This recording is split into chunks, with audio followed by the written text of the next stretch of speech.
Rain lashed against Tony's taxi. It was 1995, a night in Manila like any other, but something felt different. The air was heavy, filled with an unusual quiet. The streets were empty. Even the stray dogs had disappeared. Tony gripped the steering wheel.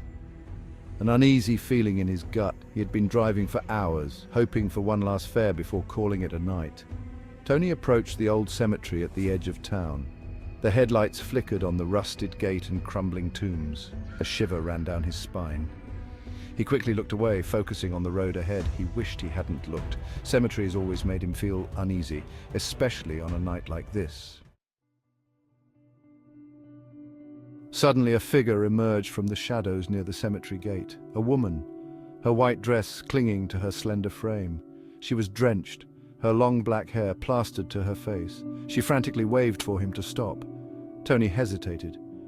Picking up a lone woman near a cemetery at this hour wasn't the smartest move, but something in her desperate eyes made him pull over. Maybe it was the rain, or maybe it was something else. He couldn't leave her stranded. The woman hurried into the back seat, bringing with her the chill of the graveyard. "Sta, Maria Village, please," she said, her voice barely a whisper. Tony nodded, trying not to make eye contact. Her voice was soft, almost too quiet to hear, over the drumming of the rain. He glanced at her in the rearview mirror. Her face was pale, beautiful, in a haunting sort of way. Her eyes seemed to hold a deep sadness, a pain that sent chills down Tony's spine.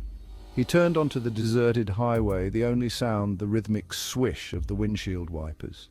Tony tried to make conversation, to break the unsettling silence that had settled in the car.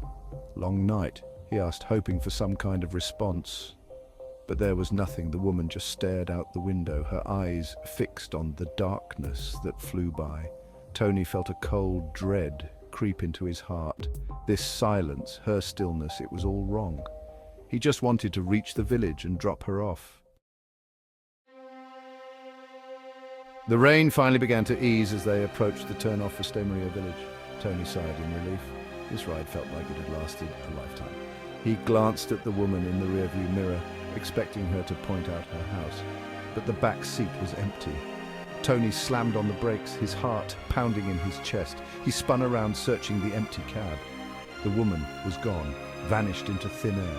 Tony scrambled out of the car, his eyes frantically scanning the deserted road. There was nowhere she could have gone.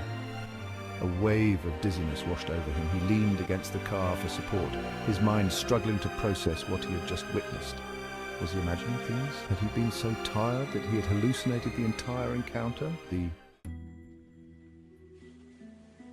Shaking off his confusion, Tony decided to continue to the village. He needed answers. He needed to talk to someone, anyone, to make sense of what had just happened.